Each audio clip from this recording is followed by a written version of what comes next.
बिस्मिल्लाहिर्रहमानिर्रहीम। अस्सलाम वालेकुम वरहमतुल्लाहि वबरकातुहू। इस वक्त स्टडी कर रहे हैं हम फिजिक्स क्लास मैट्रिक है हमारे पास, और ये चैप्टर नंबर हमारे पास 11 जो है, यानी सेकंड चैप्टर कहलाएगा इसका मैट्रिक का, जिसका नाम साउंड था हमारे पास। ये फिनिश हो चुका है ऑलरेडी। अब हम इसको यहाँ पे एमसीक्यू सॉल्व करेंगे और उसके न्यूमेरिकल सॉल्व करेंगे। तो एक सेक्शन ए है हमारे पास एमसीक्यूज का, choose the correct answer from the following choice. जो चॉइस आपको दी जा रही है इसमें से आपको क्या करना है, जो करेक्ट आंसर है वो बताइए। कहता है sound is the form of, sound किसकी फॉर्म है हमारे पास? इलेक्ट्रिकल एनर्जी की फॉर्म है, मैकेनिकल एनर्जी की फॉर्म है, थर्मल एनर्जी की फॉर्म है, या केमिकल एनर्जी की फॉर्म है? केमिकल तो बिल्कुल ही नहीं होता, थर्मल भी बिल्कुल नहीं होता हमारे पास। इलेक्ट्रिक मैकेनिज्म चेक करेंगे तो इलेक्ट्रिकल भी नहीं होता, ये एक मैकेनिकल वेव होती है, इसलिए मैकेनिकल एनर्जी है। तो इसका ऑप्शन क्या होगा, वो बी आ जाएगा आपके पास। ठीक है, इसको मैंने सॉल्व करने के लिए भी आपको यहाँ पे सॉल्व करके रख रखा है अलग से, यानी कि पहले का आंसर क्या है, वो बी है आपके पास।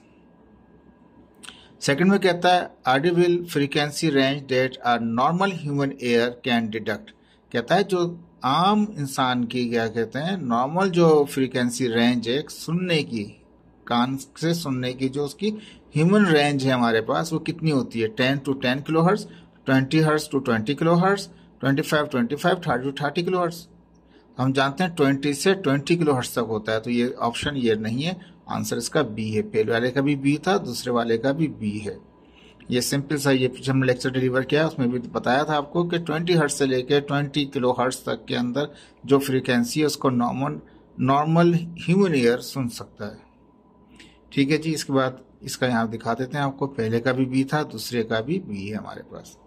तीसरे में कहता है the approximate value of the speed of sound in air is 0 degree centigrade. कहता है जब एयर के अंदर, हवा के अंदर टेम्परेचर 0 डिग्री सेंटीग्रेड हो, तो उस वक्त उसकी जो स्पीड होती है क्या होती है हमारे पास साउंड की? 332 होती है, 34 होती है, 17 होती है, 680 होती है। ये तो बहुत थोड़े हो गए, ये तो हो ही नहीं सकती हमारे पास, ऑटोमेटिक कैंसिल हो गए। ये डबल के करीब पहुंच गई तो ये भी नहीं होती, वो होती है 331 मीटर पर सेकंड होता है हमारे पास। लेकिन बुक ने 332 दे रखा है, तो इसको ही हम राइट कहेंगे। तो आंसर जो है ए रखा हमने वहां पे, और मैंने यहाँ करेक्शन कर दी, 331 मीटर पर सेकेंड है ये। ठीक है जी, 3 इसके पार्ट हो चुके हैं आपके पास सेक्शन ए के। चौथे में कहता है sound travel faster in solid as compare to gases. कहता है सॉलिड के अंदर जो साउंड की स्पीड है वो तेज होती है गैस के मुकाबले में। क्यों? तो कहता है gas molecule are packed loosely. क्या वो पैक्ड लूजली होते हैं? जी नहीं। Solid does not travel faster than, sound does not travel faster through a solid than a gas. जी नहीं, ये भी नहीं है। पहले में कहता है गैस के मॉलिक्यूल क्या कहते हैं, लूजली पैक्ड हुए थे, ज्वाइंट हुए थे। लूजली तो होते हैं, लेकिन ये वजह नहीं होती उसकी, ये उसमें ज्यादा तेज हो वहां पास।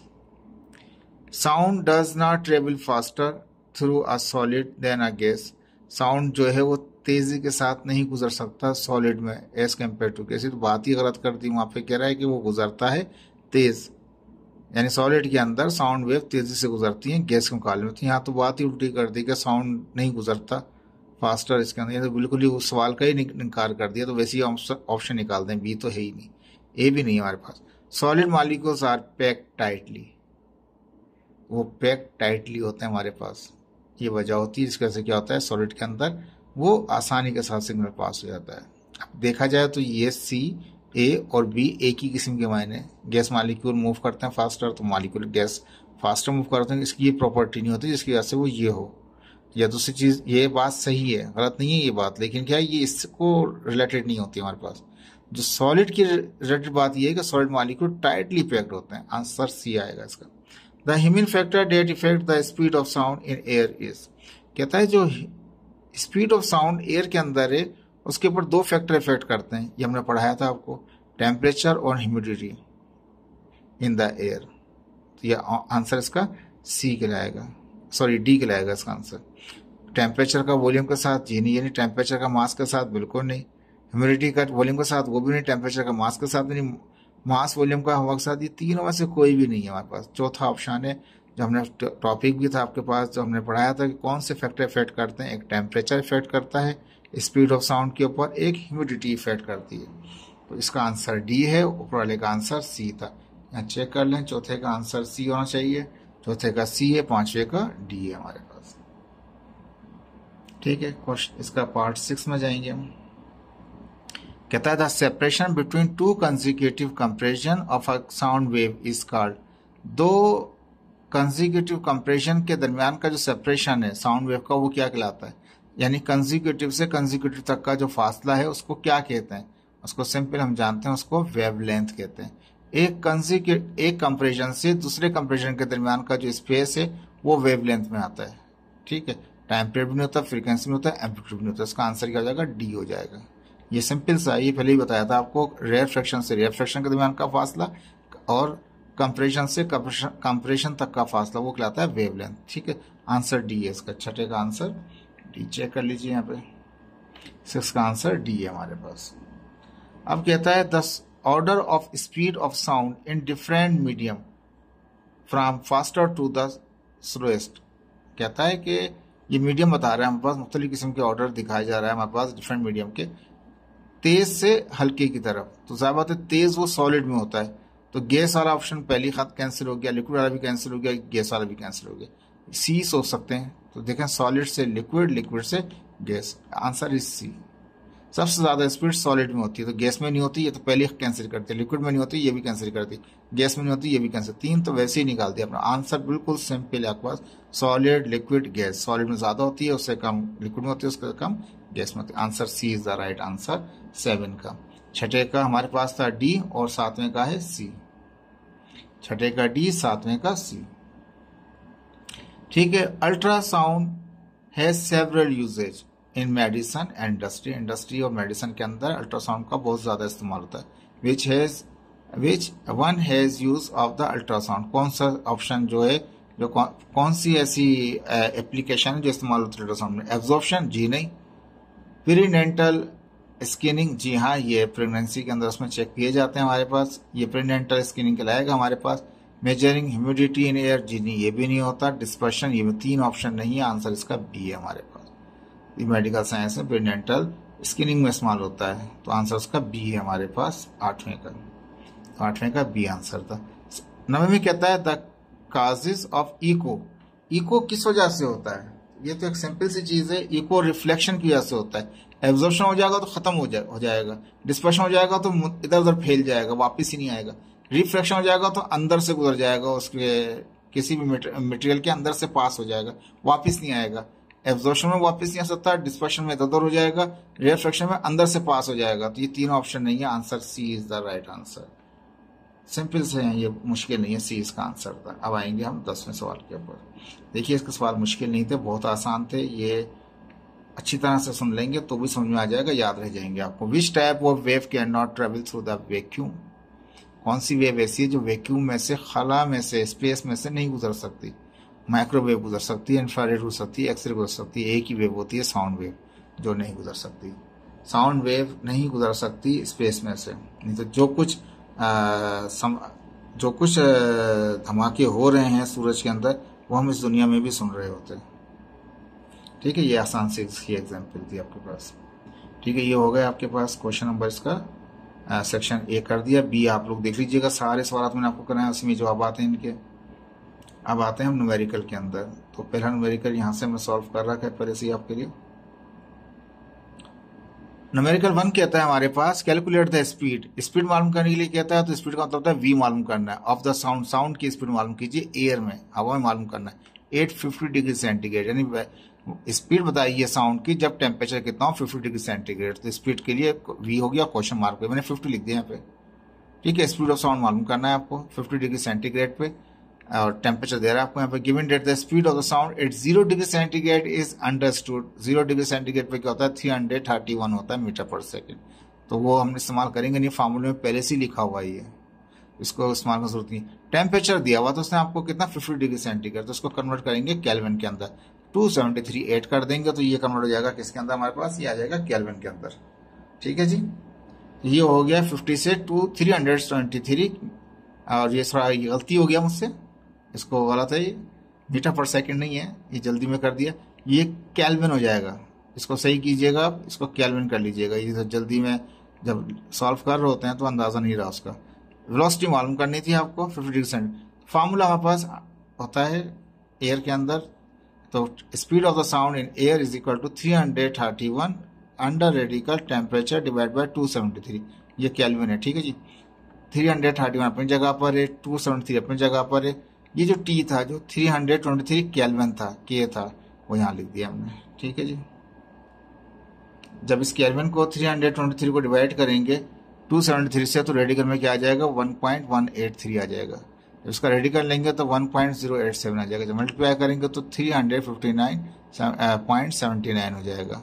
इसका मतलब ये है कि ये 7 बड़ा है 5 से, तो इसको राउंड ऑफ करेंगे और यहाँ पे 8 कर देंगे, तो ये क्या हो जाएगा, ये 359 के बजाय हो जाएगा 360। बहुत आसान सा था, मुश्किल नहीं था आपके पास। टेम्परेचर दिया हुआ था, वेलोसिटी मालूम करने के लिए कह रहा था आपको, टेम्परेचर को केल्विन कर दिया, ये मीटर पर सेकंड ये के है, ये केल्विन है। 323 हो गया, फार्मूला सिंपल है। 333 ये भी फिक्स है, 273 फिक्स है। जो टेम्परेचर आपने हासिल किया है केल्विन के अंदर, वो यहाँ पुट करना है। बाकी मल्टीप्लाई रेडिकल डिवाइड करें, रेडिकल निकालें, मल्टीप्लाई करें, आंसर निकल आएगा आपके पास। क्वेश्चन नंबर 2 में कहता है पर्सन हैज ऑडिबल रेंज, एक इंसान के सुनने की सलाहियत है, वो कितनी रेंज है, वो 20 हर्ट्ज से लेकर 20 किलो हर्ट्ज तक है। ठीक है जी, what are the distinguish wavelength of the sound in the air corresponding of to these frequency of these two frequency। एक फ्रीक्वेंसी 20 हर्ट्ज है तो f1 इज इक्वल 20 हर्ट्ज, दूसरी फ्रीक्वेंसी जो है 20 किलो हर्ट्ज है तो 20 किलो हर्ट्ज कर दिया। किलो का मतलब है 1000, तो इसको मल्टीप्लाई कर देंगे 20 को 1000 से, तो कितना 20,000 हर्ट्ज हो गया। दो फ्रीक्वेंसी आपको दे रखी थी, और क्या कहता है कि what are the distinguish wavelength, बताइए इनकी वेवलेंथ क्या होंगी इन दो फ्रीक्वेंसियों के। तो ये f1 है तो λ1 मालूम कीजिए, f2 है तो λ2 मालूम कीजिए। आगे कहता है यहाँ पे take the speed of sound in air is 340 metre per second. ये खुद इसने दिया रखा है, जो भी दिया हुआ है हम उसी से करेंगे। स्पीड ऑफ साउंड कहता है वो कितनी है एयर के अंदर, 340 मीटर पर सेकंड है। तो वी कांस्टेंट, वी जो है वो इसके लिए भी इस्तेमाल हो जाएगा और वी इसके लिए भी इस्तेमाल हो जाएगा। फार्मूला हमारे पास सिंपल है, दो फ्रीक्वेंसी दे रखी थी, f1 is 20, f2 is 20,000 hertz, λ1 मालूम कीजिए, λ2 मालूम कीजिए, और ये v जो यहाँ पर 340 मीटर पर सेकंड यहाँ पास, v is equal to f1 λ1। अगर λ1 मालूम करना होगा तो f1 या मल्टीप्लाई करें, वहां जाके वो डिवाइड कर देगा v को, v डिवाइड बाय f1। ठीक है जी, सिंपल मल्टीप्लीकेशन है। λ1 मालूम करना तो f वहां जाके डिवाइड करेगा। v कितना है 340 हमारे पास मीटर पर सेकंड था हमारे पास, v की जगह 340 कर दिया। पहली f1 फ्रीक्वेंसी कितनी है, वो 20 हर्ट्ज है, तो 20 हर्ट्ज पुट कर देंगे। 20 हर्ट्ज पुट करेंगे तो क्या आएगा हमारे पास, ये 17 मीटर आ जाएगी वेवलेंथ। दूसरा फार्मूला क्या है, v is equal to, v constant दोनों के लिए, फ्रीक्वेंसी 2 λ2। अगर λ2 मालूम करना फ्रीक्वेंसी 2 मल्टीप्लाई करें, वहां जाकर डिवाइड कर देगी। v को डिवाइड करेंगे f2 से। v कांस्टेंट था 340 था, और f2 कितना था 20,000 हर्ट्ज था, 20,000 हर्ट्ज डिवाइड किया इससे, कितना आ जाएगा 0.017 मीटर आ जाएगा हमारे पास। अगर इसको मिलीमीटर करना चाहें तो 1000 से मल्टीप्लाई कर दें तो क्या हो जाएगा 17 मिलीमीटर हो जाएगा आपका। ठीक है जी, बुक में आंसर अगर चेंज है तो उसकी परवाह नहीं कीजिए, आपको प्रोसेस आना चाहिए, समझ में आना चाहिए किस तरीके से दिए गए, हम यही फॉलो करेंगे जो है। क्वेश्चन नंबर 3 में कहता है a ship use ultrasonic pulse to measure the depth of the submarine beneath the ship. कहता है एक हमारे पास एक शिप है, वो यूज करता है अल्ट्रासोनिक पल्स, इस्तेमाल करता है गहराई मालूम करने के लिए। गहराई में कौन है, समंदर की गहराई के अंदर एक सबमरीन है, उसकी गहराई मालूम करना चाहता है, यहाँ से यहाँ तक का फासला कितना है।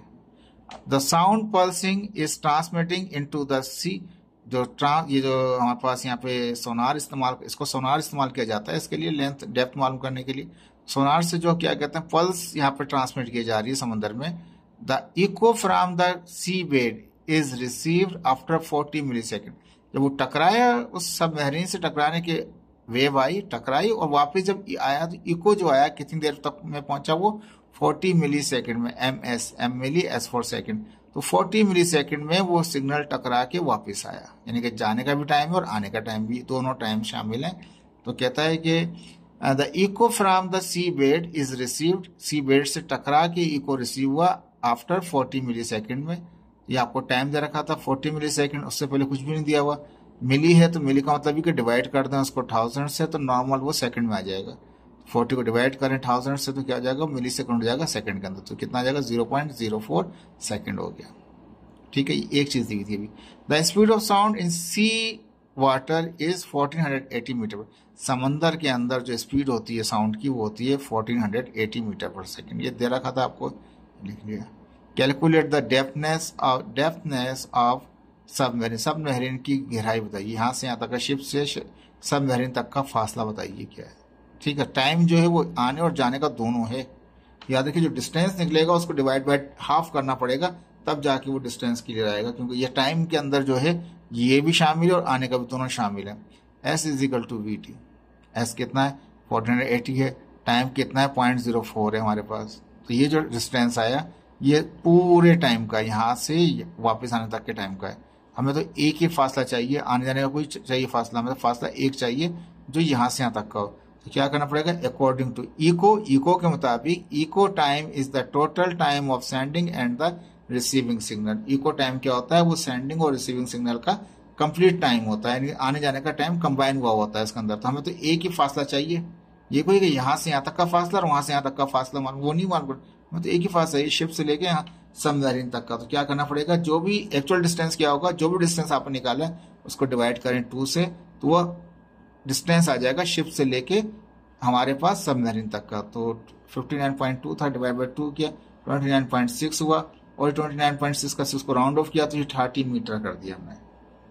देख लीजिए इसको, समझ लीजिए इसको। सबमरीन ने जो सिग्नल दिया था सोनार के जरिए, सोनार मैंने आपको डिफाइन किया अपने लेक्चर के अंदर, वहां पे जाके देख सकते हैं आप। सोनार ने जो सिग्नल सेंड किया था टकरा के वापस जो इको आया उसका टाइम था 40 मिली सेकेंड। तो सेकेंड बना लिए थे उसके, लेकिन ये इसमें आने का और जाने का दोनों टाइम शामिल थे। तो अब जो डिस्टेंस आएगा वो कंप्लीट हो जाएगा, इसमें पूरा टाइम इस्तेमाल हुआ है। ऐसे डिस्टेंस को जब डिवाइड 2 करेंगे तो वो डिस्टेंस बताएगा यहाँ से लेके यहाँ तक का। अभी जो डिस्टेंस बता रहा है ये 59.2, इसमें ये फासला भी और ये वाला दोनों फासलों को ऐड किया हुआ है। इसका मतलब जो भी फासला है उसको डिवाइड बाय 2 कर दें तो यहाँ से यहाँ तक का फासला मिल जाएगा, तो हमने डिवाइड कर दिया। ठीक है जी। इसके बाद क्वेश्चन नंबर 4 है, आसान सा है, ये भी थोड़ा बड़ा है सवाल है। एट नाइट, रात के अंदर क्या होता है, बेट इमिट द पल्स। बेट कौन है, वो चमगादड़ को कहा जाता है।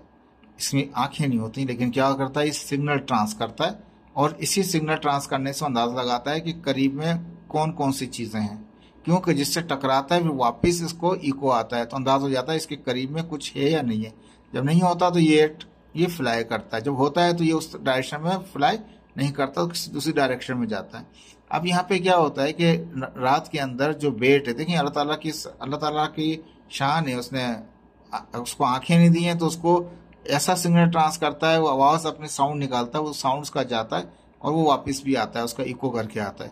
वो उससे पहचानता है रास्तों को कि हर्डल है, क्या है, कहाँ पे क्या चीज है, तो वो उसको सिर्फ साउंड से ही अंदाजा लगा लेता है। वो तो कहता है बेट इमिट करता है पल्स ऑफ साउंड को to detect their prey. Prey का मतलब वो इबादत करना नहीं है, प्रे का मतलब है टारगेट को। तो मैंने लिख दिया प्रे या टारगेट, या अपने जिसको ढूंढना चाहता है, कोई रिस्क या खाने की चीज, जो भी कहना चाहे।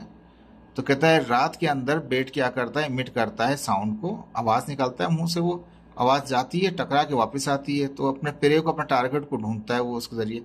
The speed of sound in air is 340 metre per second. ये एक कॉन्स्टेंट दे रखा है, स्पीड ऑफ साउंड कितना है 340 मीटर पर सेकेंड। फौरन लिख दिया v is equal to 340 metre per second. ठीक है जी। ये तो सी एक फिलोसफी दी इसकी, और कहा कि साउंड इमिट करेगा बेट। ठीक है, अब बेट, अब पहला पार्ट कहता है bat emit a pulse of the sound of wavelength कितनी 0.0080 मीटर। जो वेवलेंथ होती है इसकी, देखें ये मैंने ब्लू कलर में दिखाया, छोटा भी बड़ा हुआ, ये हमारे पास ये जो एरो इस तरह से आ रहे हैं हमारे पास, ये ट्रांस किया था उसने, और जो वहां से आएंगे वो इस तरह से कर बनता जा रहा है ब्लैक के अंदर। ठीक है, तो वो उसका इको है। तो कहता है जो बेट ने इमिट की थी पल्स, वो कितनी वेवलेंथ की थी 0.0080 मीटर की थी। कैलकुलेट द, पहले पार्ट में कहता है ये वेवलेंथ थी, और कैलकुलेट कर दें फ्रीक्वेंसी ऑफ द साउंड। अब हमारे पास साउंड दे रखा था 340, वेलोसिटी दे रखी 340 दे रखी थी, वेवलेंथ कितनी थी 0.008 मीटर दे रखी थी। कहता है फ्रीक्वेंसी बताइए, एफ क्वेश्चन मार्क कर दिया। दूसरा पार्ट में क्या कहता है, the pulse of sound hit its prey. जो साउंड जो उसने इमिट किया था उसने हिट किया प्रे को, अपने टारगेट को, and is reflected in the bat, और रिफ्लेक्ट होकर वापस बेट को आया, बेट का मतलब उसको चमगादड़ को आया।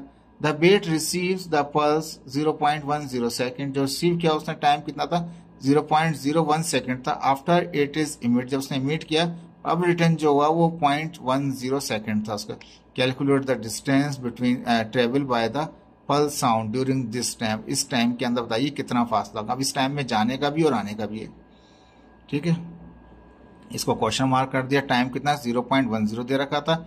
एस मालूम कर रहा है तो टोटल डिस्टेंस मालूम कर रहा है। इको यानी कि वो गया सिग्नल और वापस भी आया, वो मालूम कर रहा है। तीसरे में कहता है calculate the distance of prey from the bat. अब तीसरे में कहता है डायरेक्ट बताइए जो बेट है बेट से प्रे तक का फासला कितना है।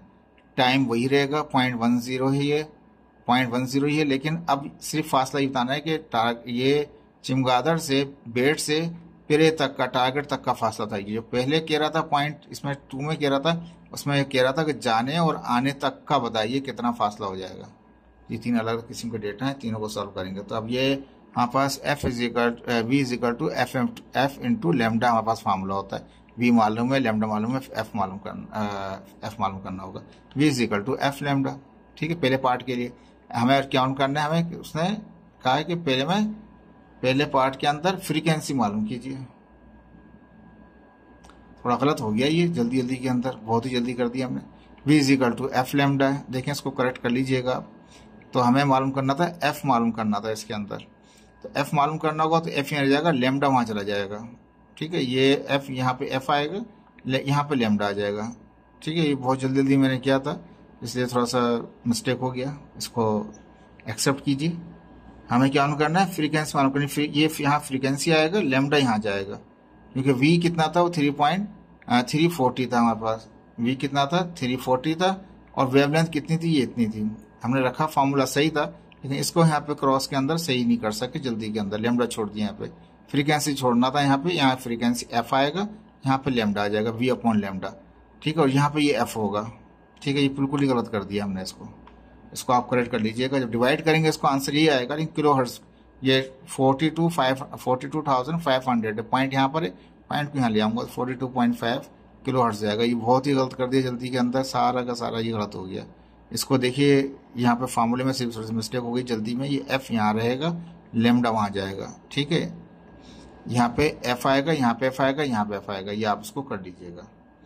दूसरे पार्ट में कहता है कि उसका डिस्टेंस मालूम करने के लिए कहा था उसने कि टोटल डिस्टेंस बताइए जो इको का, यानी कि गया और वापस भी आया। s is equal to V T, simple formula जो हमने 9th में पढ़ा था। डिस्टेंस बढ़ाता है frequency velocity multiply by time के। वेलोसिटी 340 थी, टाइम कितना 0.10 जाने का और आने का था, जाने का और आने का टोटल था, मल्टीप्लाई किया तो 34 मीटर हो गया हमारे पास।